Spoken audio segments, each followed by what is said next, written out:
Millionaire sees a disabled beggar girl. What he learns about her past destroys him. The millionaire steps out of his black Mercedes and sees her immediately. A young woman with crutches sits on the sidewalk outside his corporate headquarters, her right leg clearly damaged, holding a cardboard sign that reads, "Please help medical bills." Richard Blackwood, CEO of Blackwood Industries, feels his stomach turn as he recognizes the face he has tried to forget for 3 years. The beggar girl looks up at him with those same green eyes that once called him daddy. His driver Carlos holds the car door open, waiting for instructions. Richard's mouth goes dry as he stares at the broken figure on the pavement. This can't be happening.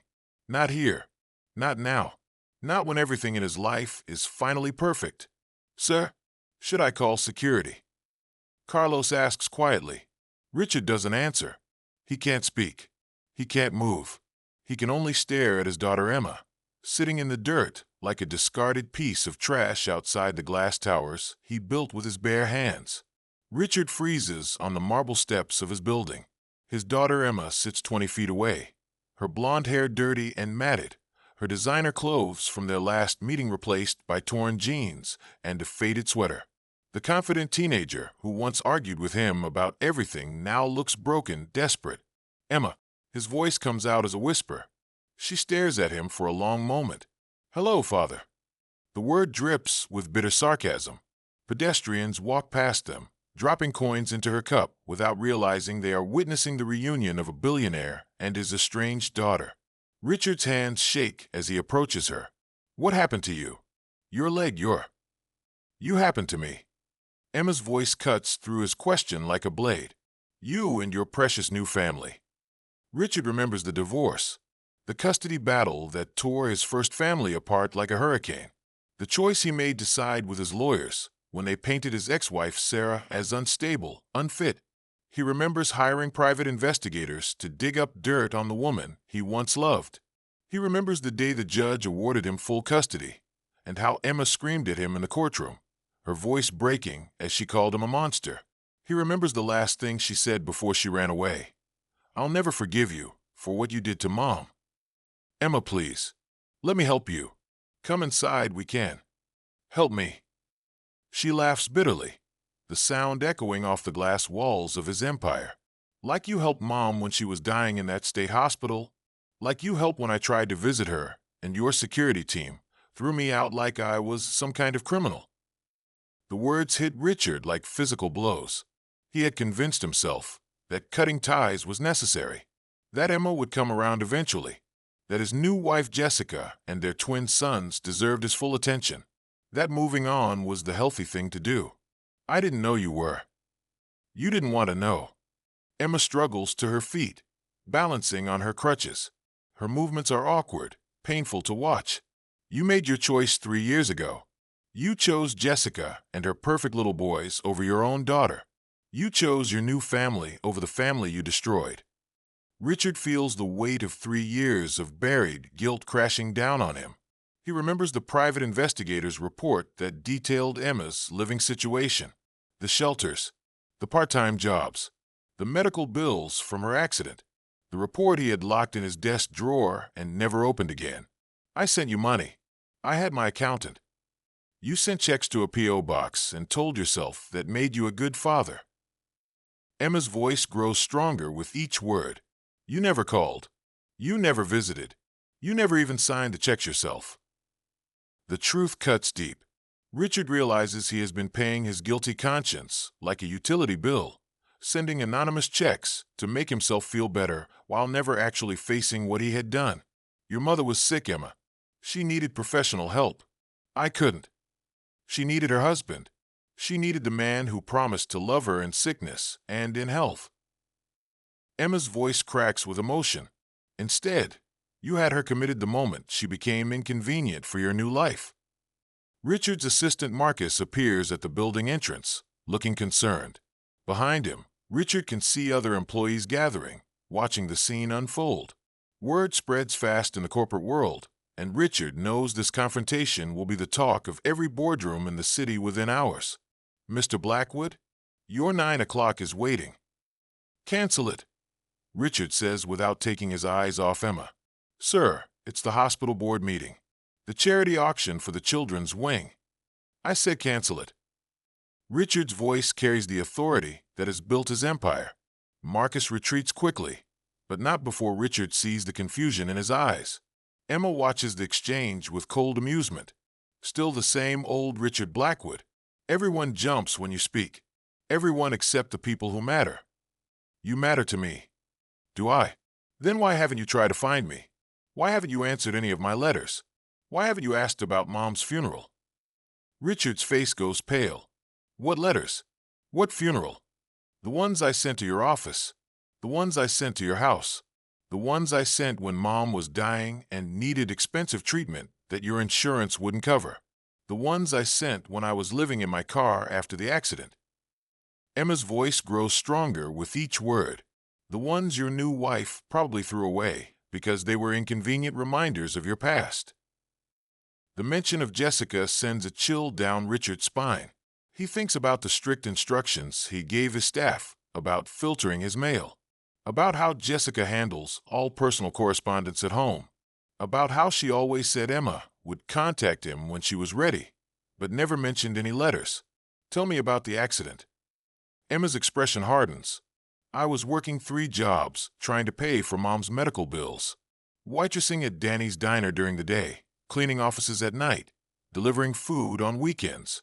I was exhausted, running on coffee and desperation. I fell asleep at the wheel driving between jobs, hit a tree doing 40 miles an hour, shattered my leg in 6 places. Richard's throat feels tight. He can barely breathe as he imagines his daughter broken and bleeding in a twisted car wreck, calling out for a father who wasn't there. Your insurance. What insurance? I was 18, father. I aged out of your policy when you decided I wasn't your daughter anymore. I couldn't afford insurance working minimum wage jobs. Emma shifts her weight on the crutches, wincing with pain. They did emergency surgery to save my leg, but I couldn't afford the physical therapy, the follow-up surgeries, the metal pins and screws that would have made me walk normally again. So now I walk like this. A crowd is starting to gather. Richard realizes they are creating a scene outside his own building. His employees are watching from the windows above. He can see phones being raised, recording. He knows this will be all over social media within hours. Emma, please, come upstairs. We can discuss this privately. No. Emma's voice carries surprising strength. I'm done hiding. I'm done being your dirty little secret. I'm done pretending that you're anything other than the man who abandoned his family when they needed him most. If you want to talk to me, you can do it right here where everyone can see what kind of man you really are. Richard feels trapped. The powerful CEO who intimidates senators and commands respect in boardrooms finds himself powerless against his own daughter's righteous anger. What do you want from me? I want you to admit what you did. I want you to admit that you abandoned your own daughter to protect your new perfect family. I want you to admit that you let my mother die alone because it was easier than dealing with your guilt. The words echo across the busy street. Richard sees phones being raised, recording. His reputation, his image, his carefully constructed life beginning to crumble like a house of cards. I tried to help your mother. I offered to pay for private treatment. After you had her declared mentally incompetent, after you used her depression against her in court, after you made sure she could never get near you or your precious new sons. Emma's voice rises to a shout.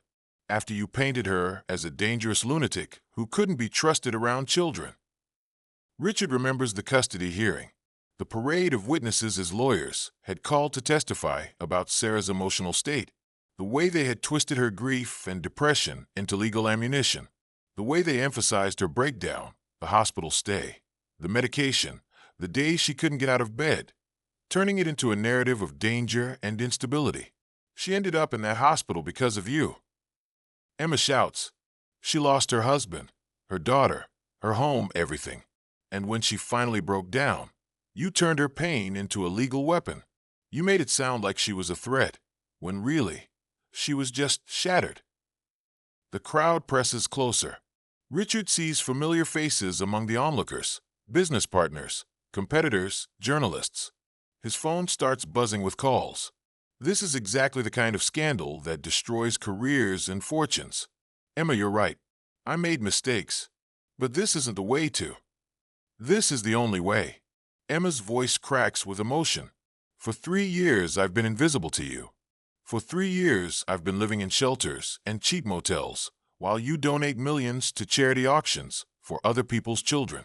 For 3 years, I've watched you play the perfect father to Jessica's boys, while your own daughter begs for coins on the street. Richard feels something break inside him. The wall he built around his guilt, his shame, his buried love for his first family. He sees Emma not as the angry teenager who ran away, but as the little girl who used to fall asleep in his arms while he read her bedtime stories. The little girl who believed her daddy could fix anything. Your mother, is she really gone? Emma's anger falters for a moment. 6 months ago. Pneumonia. She was too weak to fight it. Her voice drops to a whisper. She asked for you at the end. She forgave you. I don't know why, but she did. Richard's knees nearly give out. He sits down hard on the marble steps, his expensive suit crumpling. The millionaire who owns half the city looks suddenly small and broken. Around him, the crowd grows larger, more curious, more invasive. I loved her. I loved you both. But Jessica said. Jessica said what? Emma's eyes flash with dangerous interest. She said you and your mother were trying to destroy our family. That you were using emotional manipulation to get money. That I needed to choose between the past and the future. Richard's voice breaks as he speaks. She said if I didn't make a clean break, you would never let me be happy with my new family. The truth hangs in the air like a poison cloud. Richard realizes he has just confessed to choosing his new wife's comfort over his daughter's welfare. He has just admitted that his abandonment was calculated, deliberate. So you chose. Emma's voice is deadly quiet. You chose Jessica's sons over your own daughter. I was trying to protect everyone. I thought if I made a clean break. You thought wrong. Emma starts to turn away on her crutches. You killed Mom as surely as if you'd put a gun to her head. And you killed the part of me that used to love you. Richard jumps to his feet. Wait, please don't go. Let me make this right. I'll pay for your medical treatment. I'll buy you a house. I'll set up a trust fund. You'll throw money at me to make your guilt go away. Emma spins around, her face twisted with rage. You think you can buy back 3 years of abandonment? You think you can buy back the nights Mom cried herself to sleep? You think you can buy back the times I went to bed hungry because I spent my food money on her medications? The crowd presses closer. Richard sees phones recording every word, every tear, every moment of his public humiliation. He knows this will be on the evening news, on social media, in every newspaper in the country. I don't want your money, Richard. I want you to live with what you've done. I want you to go home to your perfect family and remember that you have a daughter who would rather beg on the street than accept help from the man who destroyed her life. Emma, please. I'm still your father. I still love you. No, you're not. And no, you don't. Emma's voice is cold, final. Fathers don't abandon their children. Fathers don't let their daughters become homeless. Fathers don't choose new families over old ones. You're just a stranger who happens to share my DNA. Richard feels the weight of those words like a physical blow. He staggers backward, his face pale, his hands shaking. Around him, the crowd murmurs and whispers. He can hear fragments of conversation. That's Richard Blackwood. His own daughter. Can you believe this? I'll change, Richard says desperately. I'll leave Jessica. I'll make this right. It's too late for that. Emma adjusts her crutches, preparing to leave. You had 3 years to make this right. 3 years to be a father. 3 years to show me that I mattered. Instead, you chose to pretend I didn't exist. She pauses, looking back at him one last time. Do you know what the worst part is? Mom never stopped loving you. Even when she was dying alone in that hospital, she kept a picture of you by her bed. She used to tell me stories about when you were young, when you were happy together. She never stopped believing that somewhere inside you was the man she fell in love with. Richard's vision blurs with tears. She was right. He's still here. I'm still here. No, Emma says softly. That man died the day you chose your new family over your old one.